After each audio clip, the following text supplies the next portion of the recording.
Hello, एक बार फिर से आप सभी का श्री राम कोचिंग सेंटर को पुष्कर में स्वागत है। आज हम पढ़ेंगे सुंदरलाल भोगना के बारे में, उत्तराखंड के महान व्यक्तित्व के अंतर्गत। ठीक, तो आपको क्या करना है, अच्छे से पूरे कैरेक्टर को देखना है। एग्जाम में इससे आगे आपका क्वेश्चन बाकी दूसरा बनने वाला नहीं है, तो आपका ये नोट्स ये कंप्लीट हो जाएगा, तो फिर आपको किताब में ढूंढने की ज़रूरत नहीं है। ठीक, और दूसरा क्या, आपको अगर आपको अच्छा लगता है पढ़ाई, तो आपका लास्ट में क्या करना, देखने के बाद आपको क्या करना, चैनल को सब्सक्राइब करना नहीं भूलना है। ठीक, उसको ज़रूर सब्सक्राइब करना तथा बाकी अपने दोस्तों में भी इस चीज़ को फॉरवर्ड करना है। तो शुरू करते हैं आज का। सबसे पहले सुंदरलाल भोगना के बारे में जानते हैं। सबसे पहले इनका जन्म, सुंदरलाल भोगना का जन्म होता है 9 जनवरी 1927 ईस्वी में इनका जन्म होता है। इनके माता का नाम होता है पूर्णा देवी भोगना। पिता का नाम होता है इनका अंबादत्त भोगना। और इनकी पत्नी का नाम होता है बिमला नौटियाल। अगर इनमें से आपका क्वेश्चन बनता है तो आपको इनको भी याद में रखना है। तीनों चीज़ आ गई इनकी, बिमला नौटियाल हो गया। ठीक, तो सुंदरलाल भोगना के बारे में सबसे पहले बात करते हैं। तो सुंदरलाल भोगना क्या होते हैं, ये पर्यावरण से इनका बहुत ज़्यादा लगाव होता है और उसी क्षेत्र में काम करते हैं, और काम करते करते इस क्षेत्र में इनको बहुत सारे अवार्ड भी प्राप्त होते हैं, जिनके बारे में क्या करेंगे, अभी डिटेल से बात करेंगे। ठीक, तो सबसे पहले मैंने क्या बोला, इनका जन्म 9 जनवरी 1927 को होता है। माता का नाम पूर्णा देवी है और इनके पिता का नाम अंबादत्त नौटियाल है, और इनकी पत्नी का नाम क्या है, बिमला नौटियाल है। ये चीज़ तो ये हो जाती है भाई। अब सबसे पहले बात करते हैं, इन्हें 1941 में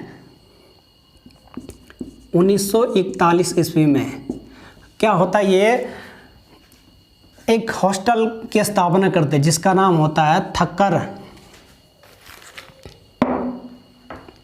आगे से थ है, थक्कर बापा हॉस्टल की स्थापना करते हैं।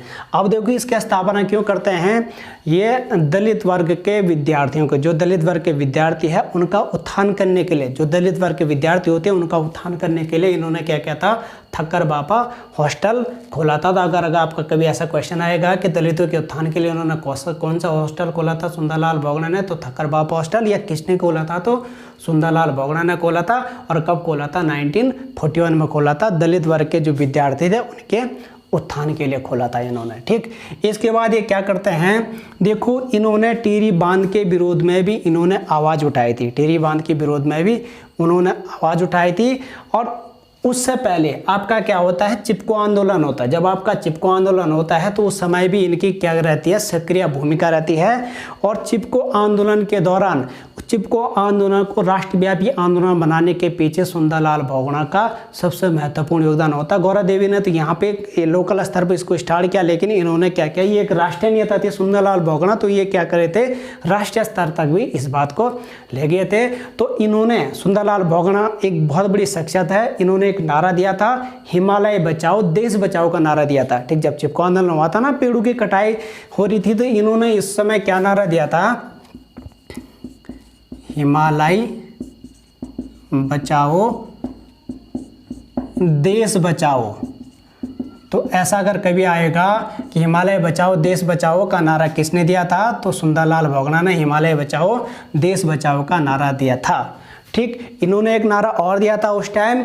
इन्होंने क्या बोला था, एक नारा तो एक नारा और दिया था। इन्होंने बोला था, क्या है इस जंगल के उपकार, क्या है, लिख लेना, क्या है इस जंगल के उपकार, मिट्टी पानी और बयार, जिंदा रहने के आधार। क्या है इस जंगल के उपकार, नंबर 1, मिट्टी पानी और बयार, नंबर 2, जीवन जीने के आधार। क्या है इस जंगल के आधार, मिट्टी पानी और बयार, जीवन जीने के आधार। तो दूसरा नारा इन्होंने ये दिया था। तो ये दोनों नारे किसके हैं, सुंदरलाल भोगना के हैं। एग्जाम के अंतर्गत ये बहुत ज़्यादा पूछे जाते हैं, आपको ये क्वेश्चन भी क्या करना है, याद में रखना है। ठीक, उसके बाद क्या होता है, देखो मैंने आपको बोला था कि टिहरी बांध के खिलाफ इन्होंने आवाज़ उठाई थी। इन्होंने बोला कि टिहरी बांध के बनने से यहाँ के क्षेत्र लोगों को क्या हो जाएगा, खतरा उत्पन्न हो जाएगा। तो इन्होंने इसके खिलाफ भी आवाज़ उठाई थी।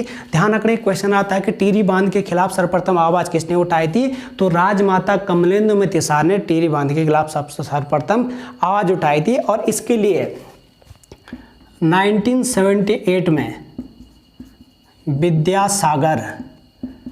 विद्यासागर नौटियाल ने एक क्या बनाई थी, बांध विरोधी समिति बनाई थी। विद्यासागर नौटियाल ने बांध विरोधी समिति बनाई थी। तो पूछा जाएगा टिहरी बांध के विरोध में जो समिति बनी थी वो किसने बनाई थी, तो विद्यासागर नौटियाल ने बनाई थी। और सुंदरलाल बहुगुणा व एक व्यक्ति दूसरा होते हैं वीरेंद्र सकलानी, ये दोनों भी क्या जुड़े थे, सुंदरलाल बहुगुणा के ये विद्यासागर नौटियाल के बांध विरोधी समिति में जुड़े थे। और ध्यान रखना जो ये वीरेंद्र सकलानी थे ना, इन्होंने 1979 में, मैं थोड़ा तेज इसलिए बोल रहा क्योंकि फिर वीडियो आपका लंबा खींच जाएगा, ठीक, तो आपको फटाफट ये सारी चीज़ें नोट करना है। तो 1979 में किसने, वीरेंद्र सकलानी ने 1979 में क्या किया था, इलाहाबाद हाई कोर्ट में क्या डाली थी, इसके विरुद्ध में याचिका डाली थी। तो ये क्वेश्चन में आता है कि टिहरी बांध के खिलाफ किसने याचिका डाली थी, तो 1979 में वीरेंद्र सकलानी ने याचिका डाली थी। तो आपका क्या बनता है, ये भी इंपॉर्टेंट बनता है। और इसी क्रम में 1991 ईस्वी में ये सुंदरलाल बहुगुणा ने क्या किया था, किसने, सुंदरलाल बहुगुणा जी ने टिहरी बांध के काम को कितने 76 दिनों के लिए रोक दिया था। टिहरी बांध के काम को कितने दिनों के लिए, 76 दिन के लिए रोक दिया था। 76 दिन के लिए इसके निर्माण कार्य पे क्या लगा दी थी, रोक लगा दी थी। तो ये क्वेश्चन आपका बहुत बार पूछा जाता है कि 91 में कितने दिन के लिए रोक लगाई थी, तो 76 दिन के लिए किसने लगाई थी, तो सुंदरलाल बहुगुणा ने लगाई। तो ये चीज़ भी आपका क्या हो रहा होगा, आपका डन हो जाता। अब देखो पर्यावरण के प्रति इनकी रुचि को देखते हुए, यार इनके समर्पण को देखते हुए अमेरिका की एक संस्था जिसका नाम होता है, अमेरिका की संस्था का नाम होता है, ये बात होती कब कि 1980 ईस्वी में अमेरिका की संस्था होती है जिसका नाम होता है फ्रेंड ऑफ नेचर नाम की संस्था ने इन्हें क्या किया था, पुरस्कार से सम्मानित किया था। तो पूछा जाता कि अमेरिका की संस्था फ्रेंड ऑफ नेचर ने इन्हें कब सम्मानित किया था, तो 1980 ने, या कौन सी संस्था ने सम्मानित किया था, तो फ्रेंड ऑफ नेचर नाम की संस्था ने इन्हें सम्मानित किया था। उसके बाद आपका क्या होता है यार, 1981 में इनके कार्य को देख करके भारत सरकार ने भी इन्हें 1981 में पद्म श्री पुरस्कार दिया, ठीक। लेकिन इन्होंने क्या किया था, इस पुरस्कार को लेने से मना कर लिया था, यानी कि इन्होंने इस पुरस्कार को क्या किया था, अस्वीकार किया था। तो ये क्वेश्चन में आपका आएगा, पूछा जाएगा। तो ये इस तरीके से है, ये क्वेश्चन आपका बार बार आता है, बल्कि तो बोल गया सुंदरलाल बहुगुणा को पद्मश्री पुरस्कार कब दिया गया, तो 1981 ईस्वी में दिया जाता है। उसके बाद 1984 ईस्वी, साथ साथ आपको नोट से बनाते जाना है। 1984 ईस्वी में सिंघवी ट्रस्ट द्वारा इन्हें राष्ट्रीय एकता पुरस्कार से भी सम्मानित किया जाता। तो पूछा जाता है इन्हें राष्ट्रीय एकता पुरस्कार कब दिया गया, तो 1984 में इन्हें बहुगुणा जी को राष्ट्रीय एकता पुरस्कार से भी सम्मानित किया जाता। कौन सा ट्रस्ट देता है, सिंघवी ट्रस्ट देता है। उसके बाद इन्हें 1985 ईस्वी में एक और पुरस्कार मिलता है, ये किसके द्वारा दिया जाता, मुंबई की वृक्ष मित्र संस्था द्वारा इन्हें एक और पुरस्कार दिया जाता है, वृक्ष मानव का पुरस्कार। तो पूछा जाता है कि सुंदरलाल बहुगुणा को वृक्ष मानव पुरस्कार कब दिया गया, तो 1985 में दिया जाता है। कौन सी संस्था ने दी थी, तो मुंबई की वृक्ष मित्र पुरस्कार ने दी थी, इनके कंट्रीब्यूशन को देखते हुए। और ध्यान रखना दूसरा जो है इनका नाम क्या है, ये गौरा देवी को भी 1986 में, गौरा देवी को इनको 1985 में मिलता है और गौरा देवी को 1986 में वृक्ष मित्र पुरस्कार से सम्मानित किया जाता है। तो ये भी आपको क्या करना है, याद में रखना है। उसके बाद 1986 में कुछ नहीं है, फटाफट आपको ध्यान रखना है, 85, 84, ठीक, 86, 1986 में इन्हें जमुना लाल बजाज पुरस्कार से भी सम्मानित किया जाता है। जमुना लाल बजाज पुरस्कार भी दिया जाता है। ठीक, जमनालाल बजाज पुरस्कार भी इन्हें 1986 में दिया जाता है। उसके बाद देखो यार फिर 1987 ईस्वी में इन्हें 3 पुरस्कार और दिए जाते हैं। एक इन्हें 1987 में 3 पुरस्कार मिलते हैं। उनका नाम क्या है? जो पहला पुरस्कार है उनका नाम क्या है? राइट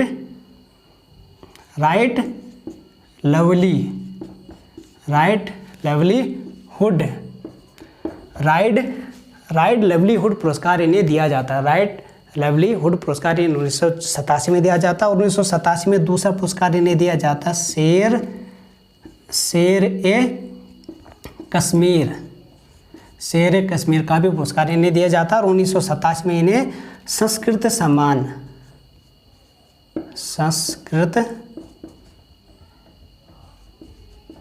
सम्मान से भी इन्हें क्या किया जाता है? पुरस्कृत किया जाता है। तो 1987 में इन्हें कितने पुरस्कार मिलते हैं?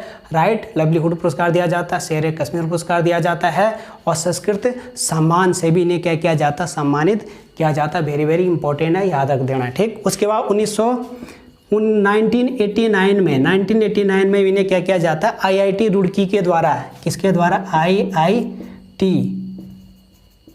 रुड़की द्वारा इन्हें क्या किया जाता है? विज्ञान के डॉक्टर की मानद उपाधि से सम्मानित किया जाता है। किसकी? विज्ञान डॉक्टर की क्या? मानद उपाधि से भी इसे सम्मानित किया जाता है। मतलब लगाओ इनके कंट्रीब्यूशन को देखते हुए देखो, IIT रुड़की ने भी इन्हें सम्मानित किया है। वो कब किया है? 1989 में किया है। ठीक, उसके बाद आगे चल करके क्या होता है? 1998 में 1998 में इन्हें क्या होता है? इन्हें पहल सम्मान दिया जाता है। ये सारे क्वेश्चन आपके एग्जाम में बार बार पूछे जाने वाले क्वेश्चन है, इसलिए आपको इनको किसी को मिस नहीं करना है। 1998 में पहल सम्मान पुरस्कार दिया जाता है। उसके बाद 1999 ईस्वी में इन्हें क्या दिया जाता है? गांधी सेवा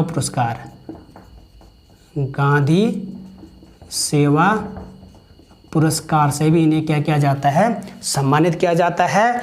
और लास्ट में 2009 में इन्हें क्या दिया जाता है? पद्म विभूषण। ये पद्मश्री की सबसे बड़ी कैटेगरी है। पद्म विभूषण पुरस्कार से भी इन्हें सम्मानित किया जाता है। पद्मश्री सबसे छोटा, पद्म भूषण उससे थोड़ा बड़ा और पद्म विभूषण सबसे बड़ा। तो इन्हें 1981 में पद्मश्री और 2009 में पद्म विभूषण पुरस्कार से भी सम्मानित किया जाता है। ठीक, तो इनके बारे में तमाम सारी डिटेल इस तरीके से है। और ध्यान रखना, इनकी बीवी का नाम क्या है? पत्नी का नाम बिमला नौटियाल है। तो ध्यान रखना, बिमला नौटियाल ने इनको क्या किया था? इन्होंने सलियारा नामक गांव में इन्होंने क्या किया था? एक संस्था पर्वतीय नवजीवन